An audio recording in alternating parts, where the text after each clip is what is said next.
up? Welcome to Cakes by Anna. So in today's video, I'm going to be showing you how to make mawa pedas with only 2 ingredients, for which you require 200 grams or 1 and 1/3 cup of mawa, half a cup of icing sugar, and half a teaspoon of cardamon powder.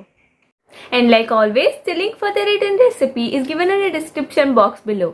You can go and check that out. And if you like this video, do subscribe to my channel and hit the like button. And now let's get started.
Thank you so much for watching my video. I hope you enjoyed it. Do give this recipe a try and comment down below how it turned out to be.